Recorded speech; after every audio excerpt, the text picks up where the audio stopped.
find out, I say, whether by some misconception a mere tendency of reason has been mistaken for a transcendental principle of pure reason, postulating, without sufficient reflection, unlimited completeness in the series of conditions in the objects themselves. And to find out, in that case, what kind of misconception... Hello and welcome to Read Red. Today we're going to be talking about early Greek philosophy. I'm going to be using this book, which was translated and edited by Jonathan Barnes, and we're going to be exploring the question of what was philosophy like before Socrates. And when I say before Socrates, I really mean before the great holy trinity that is Socrates, Plato, and Aristotle. Why am I asking this question? Why am I exploring this? And what drew me to pick up this collection of early Greek philosophy? Well, basically, I would say that for many years now I've been interested in philosophy, and perhaps to just kind of out myself a little bit, I feel like I am not smart enough to read a lot of philosophy, and I've bought and collected a lot of books, and a person who conceptually I'm very intellectually attracted to is someone like Immanuel Kant. And so I'd pick up a book like The Critique of Pure Reason, and I would read a sentence, maybe something like this: "The task that is now before us in the transcendental dialectic is this: to discover the objective correctness, or otherwise the falsehood, of the principle that the series of conditions in the synthesis of appearances, or in that of the thinking of things in general, extends up to the unconditioned, and what consequences result therefrom for the empirical use of the understanding, to find out whether there really is such an objectively valid principle of reason, or merely, in place of it, a logical precept which requires us, by ascending to ever higher conditions, to approach their completeness, and thus to bring to our knowledge the highest unity of reason that is possible to us." And this is still all one sentence. "To find out, I say, whether by some misconception a mere tendency of reason has been mistaken for a transcendental principle of pure reason, postulating, without sufficient reflection, unlimited completeness in a series of conditions in the objects themselves. And to find out, in that case, what kind of misconceptions and illusions may also have crept into syllogisms, the major premise of which has been taken from pure reason, and is perhaps a petition rather than a postulate, and ascends from experience conditions." Oh my god, I'm gonna die before I even finish that sentence. But the point that I want to make is that even though I maybe vaguely got some ideas of what the hell he's talking about, I don't really get it. And there are a lot of terms in there that just don't make sense to me, and I don't understand what he's referring to when he says certain things. So I thought, okay, well, I'll go back and I'll try to read some earlier philosophy. And going back and reading some philosophers like Plato and Aristotle can be pretty good to read, but I feel like there was something I wanted to do, to go a little bit further back again, if possible, to just see if I could really find some essential key or core ideas that could help me just go through and proceed to read some philosophy that will give me an understanding of certain terms. Something that did help was reading something like Bertrand Russell's The History of Western Philosophy, which gives a really great overview and does touch on some of these earlier writers. But essentially, the fear that I had was, am I always only going to be able to understand secondary literature? Is there a way that I can find philosophers' works in their own words and it makes sense to me? And so the cool thing is that this is where early Greek philosophy comes in, because the way the book is structured is that it introduces maybe 24 early Greek philosophers, with the premise being that they have to have been before Socrates. And I think the second last philosopher who we talk about, which is Democritus, was a year older than Socrates. So he really gets right up until the point where we're just about to start talking about Socrates, and then the book ends. Because many of these philosophers are so old that none of their written works survived, a lot of their works survived, yes, technically by being written by somebody else, and so they are, in a sense, secondary literature. However, a lot of the time, things will be explicitly marked as being a quote directly from that person, and that is made clear in this work as well, where if we're talking about a philosopher like Anaxamanda, then we have a fragment here that is technically found in Simplicius's commentary on the physics, but we have some sections that are written in bold or emboldened, and they are the words of Anaxander himself, allegedly. We can read the thoughts of the philosophers in their own words, and the awesome thing is that it makes sense, and it is like completely conceivable to see. And there are some core things that I think have really genuinely helped me in my eventual going on to read more philosophy and to get a better understanding for it. So what I'm going to do is I've taken a bunch of extracts, and I'm just going to go through. We're going to introduce, we're going to talk about some philosophers, some highlights, some people who I really enjoy, and I'll hopefully just sell you on this idea of, well, at least picking up early Greek philosophy and going through and trying to get as far back as possible in finding the roots of Western philosophy and trying to build up a language or a lexicon that can help understand, so that hopefully eventually I can tackle people like Hume and Kant and others. So the first philosopher that Jonathan Barnes introduces to us is Thales. And Aristotle said that Thales was the founder of natural philosophy. So we got that going for us. Nice. We got the first person. He was a man of practical wisdom, one of the so-called 7 sages of early Greek history. And he was also an astute statesman, which is very cool. So what is Thales' deal? Well, Thales believed that everything was made of water. And it's like, wait, what? Like, this is philosophy? Like, this is a lot easier to understand than I thought. It almost verges on sounding mythological, like everything is made of this divine substance. And so Thales says everything is made of water, that is why the earth rests on water. He perhaps came to acquire this belief from seeing that the nourishment of everything is moist, and that all hot things come from water and live by water. So, and he also said that, when you die, things dry up and it's dead. So therefore, water is everything. And here's a quote from Aristotle talking about Thales, where he says, "Some say that soul is mixed in the whole universe. Perhaps that is why Thales thought that everything was full of gods." So we get this nice introduction to a character like Thales, his whole deal was just that everything was water. And there's not too much to think about there. There's a couple more pages with some extracts. He was also, had some ideas about laws and stuff. But in terms of a philosopher's whole deal just being that the way that they framed the world was that everything was water, this is a common theme that will come up in a lot of the early Greek philosophers. Some will say that everything is air. Some will say that everything is fire. Some will say that everything is motion or everything is movement. And some will say that nothing is moving. One of the clear distinctions that seems to come up with me is whether or not there's a nothing. So basically, and I don't know if I'm even remotely close to coming up with a good analogy for this, I'd say that the idea of whether or not a nothing can exist seems to be this idea of, we imagine let's say a bottle, or I don't have a bottle around here, but if we imagine a bottle that's like a liter, and all of the stuff in the earth makes up 900 milliliters, then there's some empty space, and so the water is able to move around. And so motion can exist, things can move into nothing, etc., etc. There's the empty 100 milliliters of space into which the water can flow and move, things can change, etc., etc.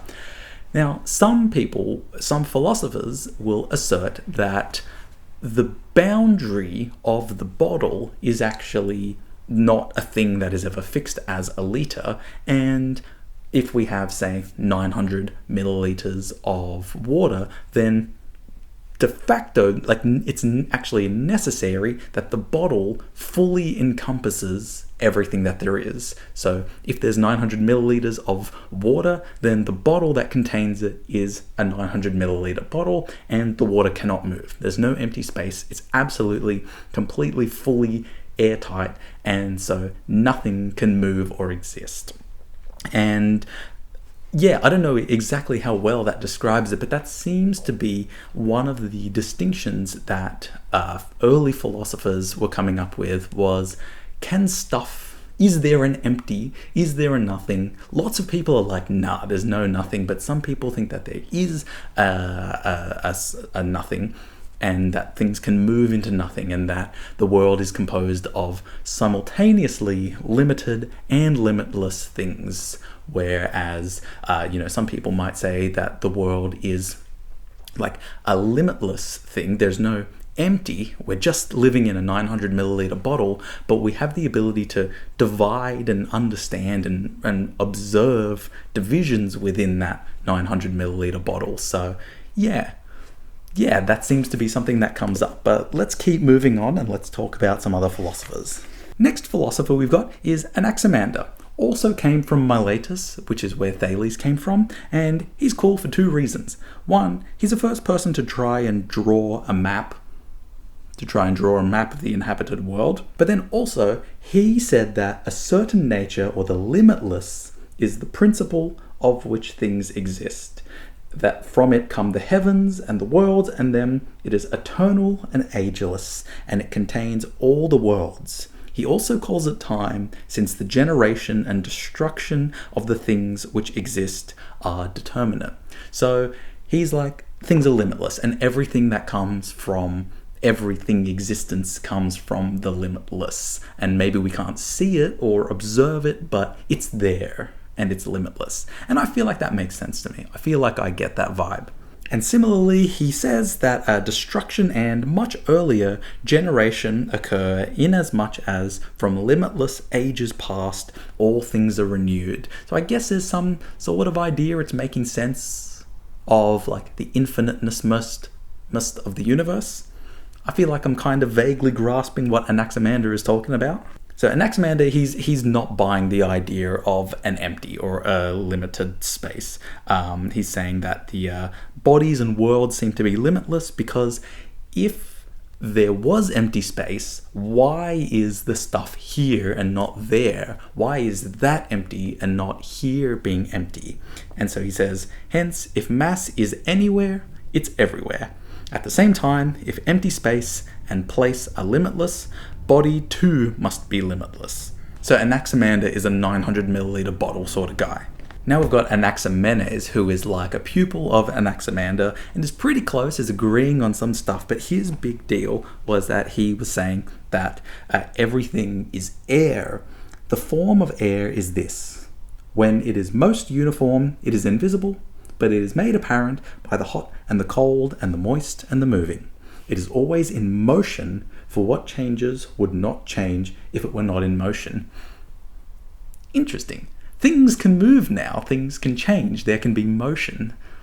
Okay, so maybe he's diverting from Anaximander more than we originally thought. Alright, we get our first big dog, our first person who's, yes, technically a philosopher and yes, a real person, but is also a mythological cult leader, who is Pythagoras. And there's a great quote by Pedicles who says, "For when he reached out with all his mind, he easily saw each and everything in 10 or 20 human generations." So people worshipped, like people revered Pythagoras like he was, he was a big deal. He was a pretty big deal, is all I can say.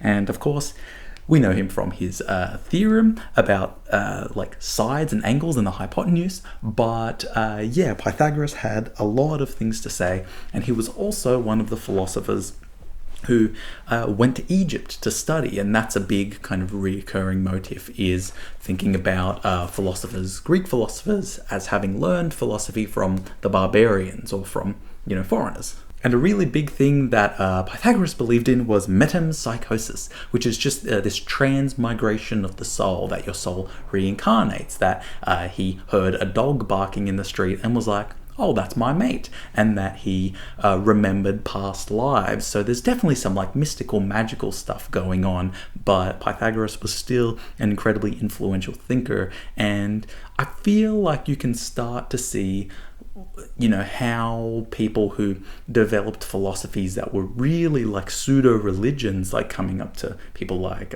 Blavatsky and Theosophy and whatnot, how there is the tradition of that as well with people like Pythagoras. Almeon, was technically he was from southern Italy, so a little bit of a traitor. He wasn't a Greek philosopher, but he was a medical man. He was one of the first of, physician philosophers. But he said something which was interesting to me, which was to say that about matters invisible, the gods possess clear knowledge, but as far as humans may judge, we can't really know. And this stood out to me as being a pretty clear early example of a philosopher talking about the world as it is, or the thing in itself, versus the way that we actually see something, or we interpret it as being humans, as being limited to our body, to our senses, which of course would become a very, very big deal in the world of philosophy. Xenophon was interesting because he was talking about this sort of idea of maybe subtly alluding to how we construct gods in our image rather than the other way around, because he says, but if cows and horses or lions had hands and drew with their hands and made the things men make, then horses would draw the forms of gods like horses, cows like cows, and each would make their bodies similar in shape to their own, and if my grandmother had wheels, she'd be a bicycle. But Xenophon, again, because later on Greek philosophy would need to get married with Christian philosophy because of just, later Christian interpreters interpreting it and trying to find a way of reckoning it with their faith. There's a kind of divergence in philosophy, or there's a key thing that comes up in Greek philosophy, just this idea of thinking about the one, the eternal. And again, Xenophon says that all things is God. He showed that God is ungenerated from the fact that what comes into being must do so either from what is similar or what is dissimilar. But similar things, he says, cannot be affected by one another. And if it comes into being from what is dissimilar, then what exists will come from what does not exist. In this way, he showed God to be ungenerated and eternal. So kind of just vaguely getting early snatches of the ontological argument of it's the kind of the greatest thing that could possibly exist is God. And in these cases, it's God, like lowercase g, not Judeo-Christian God, but just God, little God. And it's saying, if there's God and then there's also an underlying process that went into making all of these things, then that underlying process has to also be God. So when he says that similar things can't affect each other, because if they're similar, then they're just the same, so it's one thing. And dissimilar things can't affect each other, because if there's a dissimilarity to it, then there's an impurity to it or a non-completeness to it, and that can't possibly be the case, so it has to be all good. So it must just be God. Alright, we then get our boy Heraclitus the Obscure. This is awesome. This is when we are starting to get into philosophers who are wanting to just be obtuse for the sake of being obtuse, or perhaps philosophers that have a particular poetic bent.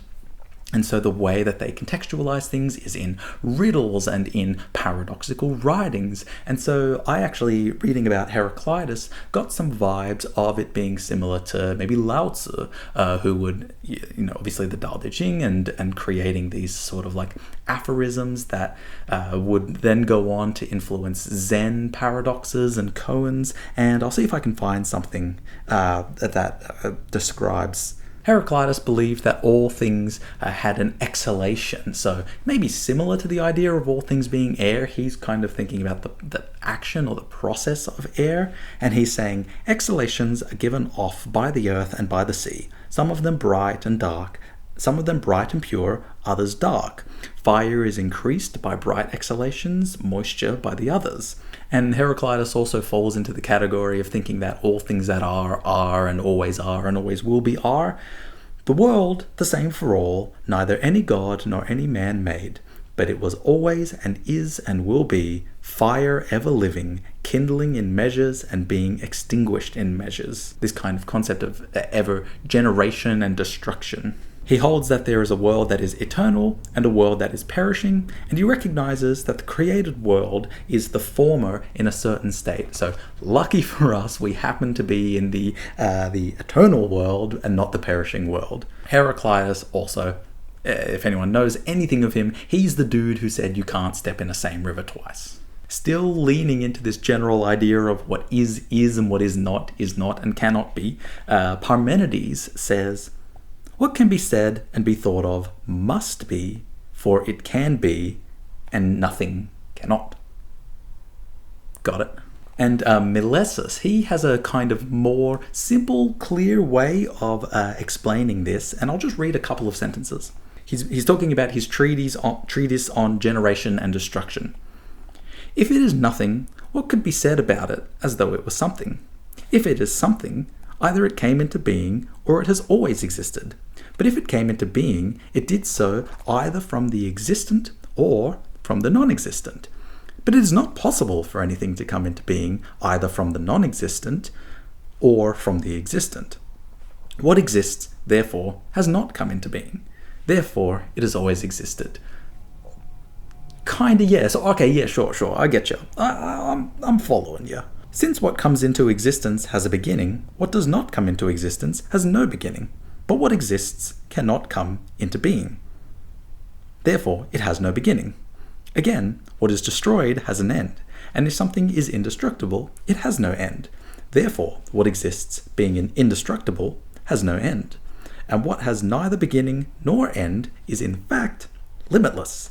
Therefore, what exists is limitless." I feel like he's very much taking a Boolean logic, like if A, B, B, A, if A equals B, B equals A. But there's something about I see that sort of logic show up in things like Aristotle as well, but sometimes the example gets a little bit more complex and it can be hard to keep track of all the units that are going on in the sentence. I feel like it's repeating himself to the point of redundancy, but fortunately there's no lack of comprehension. He's just saying if it exists, it has to exist, so therefore it exists existfully, and then not for notfuls. And Pedicles is interesting because he talks about how one of the key things that happens is this conflict between love and strife. Those are the kind of two movements or things that are happening in the world. There's also the four elements, of course, but love and strife are really the big deals of what's going on in the universe. Everything is compounded from four elements or roots: earth and air and fire and water, and then the elemental powers, love and strife. And here's the awesome thing. The elements periodically unite into a divine and homogeneous sphere, capital S sphere. Are you kidding me? The sphere then dissolves, various mixtures and unions take place, in the course of which our familiar world is formed, and eventually the elements separate entirely from one another in four concentric spheres, lowercase. This state of affairs too is dissolved, various mixtures and unions take place, and eventually all is fused into a homogeneous sphere. Such is the cosmic cycle. Awesome. Oh, this is such a great Aristotle zing. Oh man, I really owe it to myself to go and read some Aristotle because I need to get some of his zingers. He's criticizing the Pythagoreans. And get this.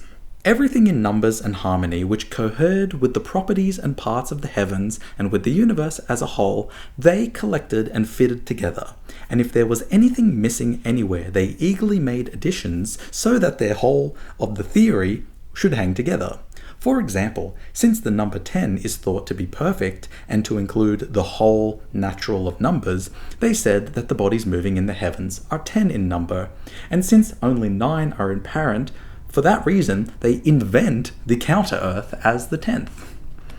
Philosophers love inventing concepts to make their reasons make sense. Philolaus or Philolaus is pretty revolutionary in that he's saying that things are both limiting and limitless, but they cannot be only limitless.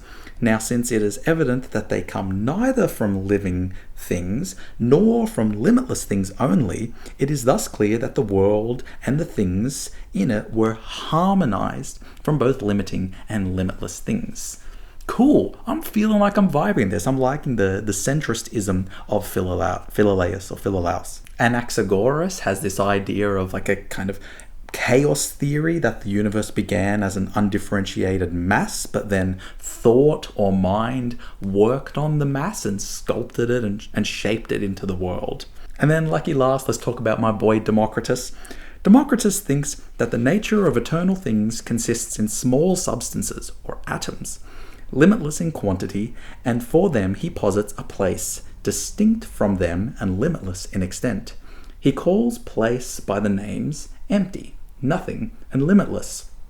And each of the substances he calls thing, solid, existent. He thinks that the substances are so small that they escape our senses, and that they possess all sorts of forms and all sorts of shapes and differences in size. From them, as from elements, he produces and compounds the visible and perceptible masses. What a pretty clever dude. Oh my god, he didn't even have a telescope. He was just imagining that that stuff was down there. So, hopefully this was fun. I would not trust this as any sort of educational or useful philosophical introduction, from my words at least, but I do really highly recommend, and I want to commend Jonathan Barnes for compiling this work, making it really fun to get into and to learn about the early pre-Socratic philosophers. And yeah, I had a ball, and I'm re-inspired to go on to try and read more philosophy beyond people who were like, everything's made of water or fire or air or motion. If you've read this, let me know what you think. Thank you all for watching. I hope you enjoyed, and I'll see you in the next video.